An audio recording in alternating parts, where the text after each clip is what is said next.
안녕하세요. 결혼 2년 차에 결국 이혼을 하게 되었던 제 사연을 말씀드리겠습니다.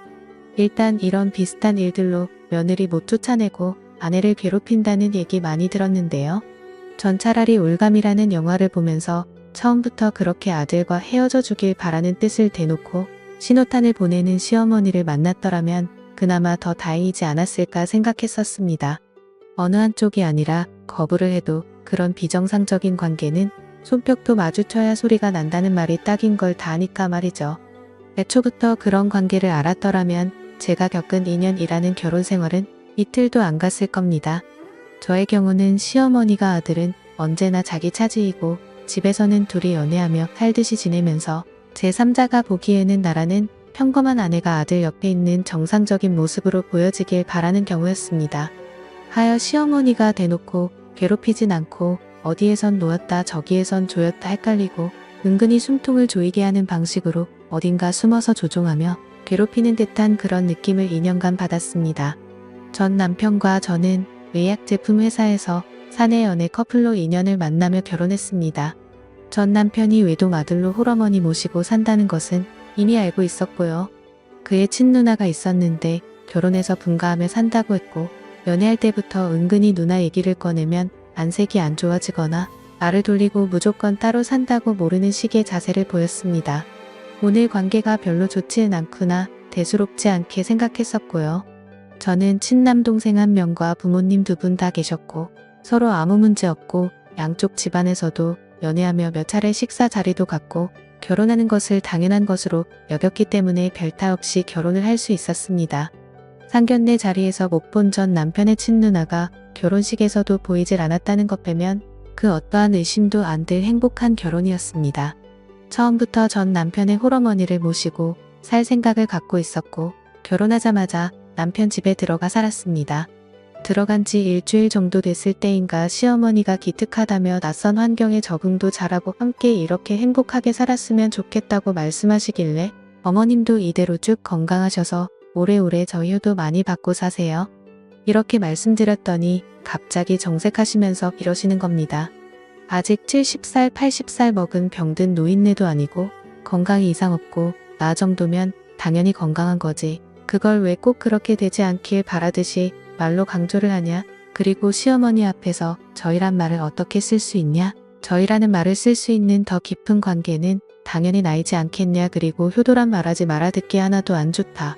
나도 지금 한참 활동할 수 있는 나이에 아들과 함께 여기저기 다니며 나도 아들에게 무언가를 해줄 수 있는 능력이 되는데 너가 뭐 얼마나 잘나고 능력 있다고 나한테 효도란 말을 짓걸리냐 이렇게 말씀하시는 겁니다. 눈 하나 깜빡이지 않고 얼굴을 들이대시며 속사포 같은 말을 하니까 저는 그냥 벙찐 채로 듣고만 있다가 울먹이는 목소리로 죄송하다고 하고 깜짝 놀라 방 안으로 들어갔던 기억이 납니다. 그 후로 결혼 생활이 하루 이틀 지속되면서 저는 그 집안의 병풍 같다는 느낌을 뼈저리게 받아야 했습니다. 그 집에서는 신문을 2가지를 시켜봤는데 셋이 모여있을 때 밥 먹을 건 다 먹고 딱히 할 일은 없고 할 때 제가 과일을 깎아 내려놓고 시어머니와 전 남편이 각각 신문을 보고 있으면 저는 전 남편 옆에 앉아 전 남편이 보고 있는 신문을 몸을 좀 가까이 대며 함께 보았습니다. 그럼 시어머니께서 곧바로 우리가 보고 있는 신문을 탁 치시면서 신문을 2개만 시키니까 새아기가 좀 그렇겠다. 아들 이쪽으로 오고 새아기는 너가 보던 신문 보라고 해라고 하면 남편은 절 보지도 않고 신문을 저에게 건네주고 시어머니와 1인용 소파에 둘이 끼고 앉아 함께 신문을 봅니다. 그러다가 시어머니가 다리를 꼬아 위쪽에 들린 맨다리를 반바지를 입은 남편 존바리에 비비며 안겨있는 식으로 신문을 보는 것입니다. 그렇게 되면 거의 시어머니가 전 남편에게 폭 앉혀있는 자세가 되고 남편의 팔은 자연스레 시어머니를 감싸며 신문을 드는 식으로 그렇게 보더라고요. 아들한테 과한 애교 부리는 시어머니의 모습 보신 분들 있으시면 막말로 얼마나 역겨운지 아실 겁니다. 남편의 키가 179 정도였고 시어머니는 저보다 좀 작으셨으니 158 내지 159 정도 됐을 겁니다. 저녁을 차리고 있을 때 남편은 부엌에 맞은편에 있는 베란다에서 담배를 태우고 있었습니다. 그때 시어머니께서 몰래 까치발로 전 남편 뒤로 갔더니 막 하고 깜짝 놀래키는 겁니다. 그럼 남편은 시어머니 장난을 받아주듯 장난식으로 괴롭히려는 자세를 취하고 시어머니는 굉장히 바라고 있다는 듯이 아들도 엄마 가슴 만지기만 해봐 이러면서 귀여운 척을 해대고요. 그럼 남편은 그 말 듣고 시어머니를 잡고 가슴팍으로 머리를 막 들이밀면서 장난을 치더라고요. 그때 제가 부엌에서 고개 돌려보고 있으니까 시어머니가 저를 힐끔 보시면서 전 남편한테 하지 말란 식으로 얘기하며 은근슬쩍 저를 약 올리려고 하는 듯이 행동을 하더라고요. 저런 상황들이 계속되니까 딱히 싫다는 눈치도 안 주고 괴롭히거나 내쫓으려는 행동도 안 하고 잔소리 또한 없으시고 정색 안 할 때는 말 하나하나 따뜻하게 말씀하시긴 하는데 마치 집안에서의 상황은 남편과 시어머니가 서로 좋아 죽겠는 신혼 초창기고 왠지 제가 그걸 어쩔 수 없이 보게 되는 시어머니가 된 듯한 그런 느낌이 들고 어쩔 때는 한참 연애 중인 친구 커플이 함께 있는데 제가 그 친구와 베프여서 친구가 저를 데리고 다니는 듯한 그런 제가 꼽사리를 끼거나 병풍 같은 느낌이 들더라고요.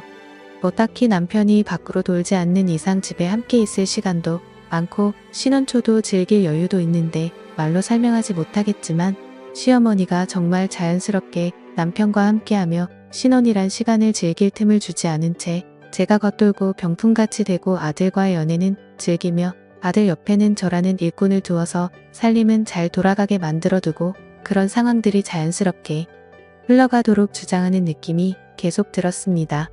차라리 시어머니가 저를 헤아려 하거나 잔소리나 트집 잡는 게 심하다거나 하면 최근 한 남편 바로 붙들고 무언가를 토로하며 얘기를 하겠는데 이건 뭐 이상하긴 한데 막상 말하려고 치면 말할 것도 없을 뿐더러 저만 이상한 여자가 될 것 같고 그래서 말 못하고 저 혼자 의기소침해져 있거나 뚱해져 있고 신혼 초인데 어째 갈수록 깨가 쏟아지는 사이는 시어머니와 전 남편의 관계였죠.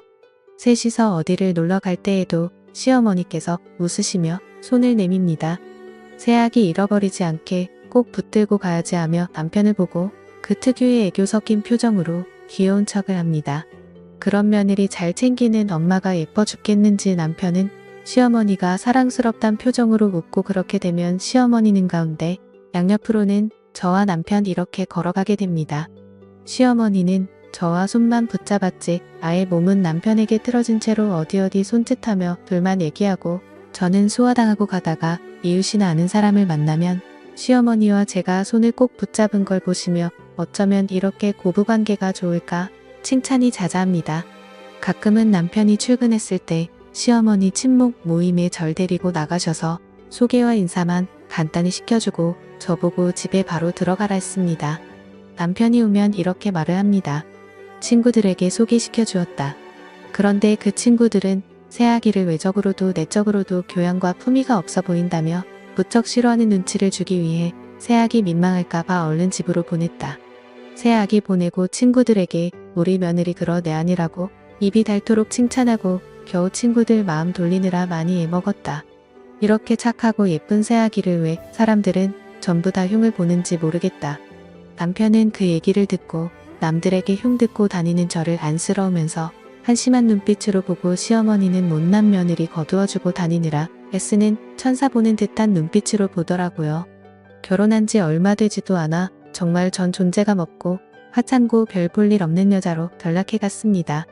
그런 상황들이 쌓이며 시어머니가 호의를 베풀수록 남편 앞에서 저는 한심하고 작게만 으며지는 아내가 되었고 제 스스로도 자신감을 점점 잃어가며 우울증까지 오기 시작했습니다. 정확히 속을 터놓을 만한 이유도 모른 채로 점점 숨통이 조여오고 가슴이 답답해져 가고 나도 무언가의 이유를 찾고 소리라도 치르던가 한번 발광이라도 해서 무엇인가를 터뜨리고 싶은데 그럴 만한 명목 하나 없으니 그게 더 미칠 노릇이었습니다. 남편과의 잠자리 또한 신혼여행 이후로 한 횟수가 20번 내라면 믿으시겠나요? 그 적은 횟수의 잠자리도 신혼여행을 제외하면 하다가 전화가 오거나 남편의 피곤함 때문에 잦고 사소한 이유가 생겨 제대로 되지도 않았습니다. 임신 또한 전혀 소식이 없었고요. 남편과 시어머니는 이상하게도 임신 문제에 대해 일체 언급 한 번을 하지 않으시더라고요. 어느 날은 잠결에 남편이 베란다에서 통화하는 소리를 들었습니다. 통화 내용은 입에 담기도 역겨운 말이었습니다.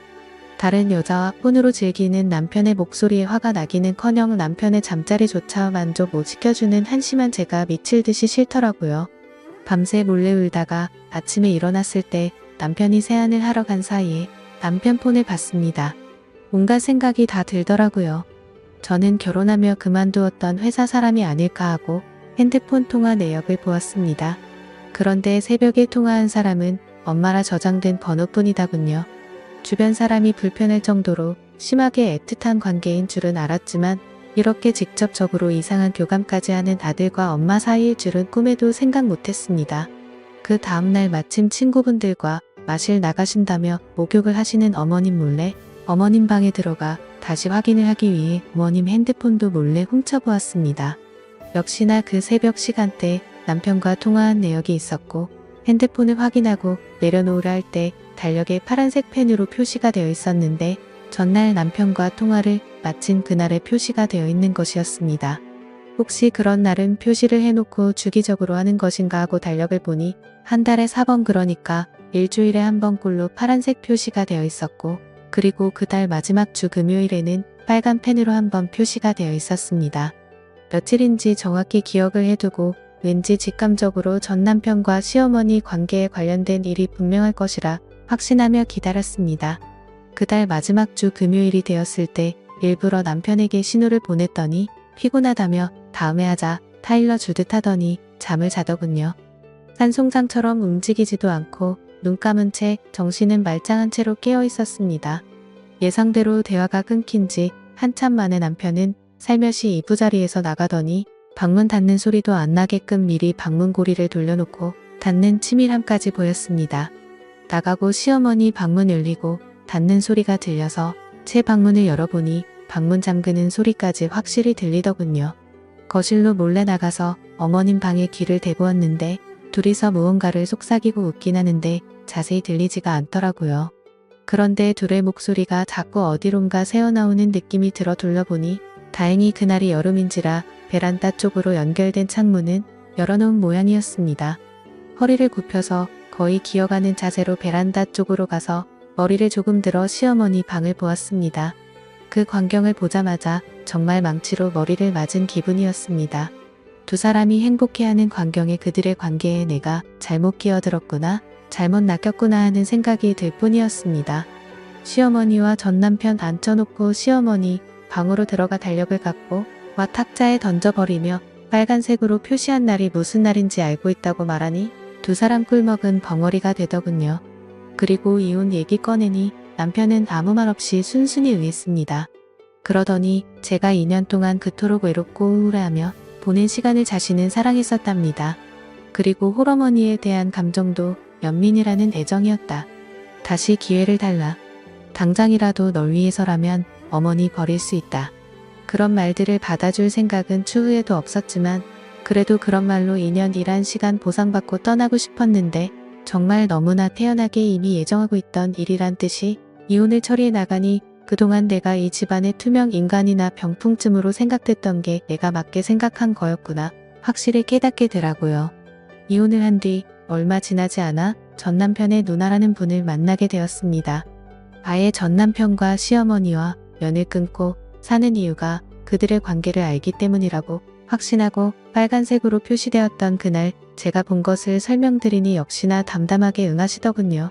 전 남편의 아버지 되시는 분이 남편이 3살 되던 해쯤에 병증으로 돌아가셨는데 돌아가신 것도 충격이거니와 장례식에서 남편 아버님께서 바람폈던 여자의 존재를 시어머님이 알게 되었고 남편이 죽었다는 충격과 동시에 그 배신감이 아들에 대한 집착과 사랑 그리고 남편의 애정 결핍이 모두 아들에게 쏟아진 것 같다고 말을 들었습니다. 정말 말도 안 되는 걸로 들리겠지만 이혼 변호사분은 이런 사례도 가끔씩 있다고 하더군요. 시어머니와 아들의 부적절한 관계를 경험해본 여자들은 이런 기억이 얼마나 수치스럽고 상처가 되는지 공감할 겁니다. 저도 속에 담아두고 꺼내 보이지 않았던 기억들 이렇게 비슷한 상처를 안고 있는 분들에게 털어놓을 수 있게 되어 다행이라 생각됩니다. 감사합니다.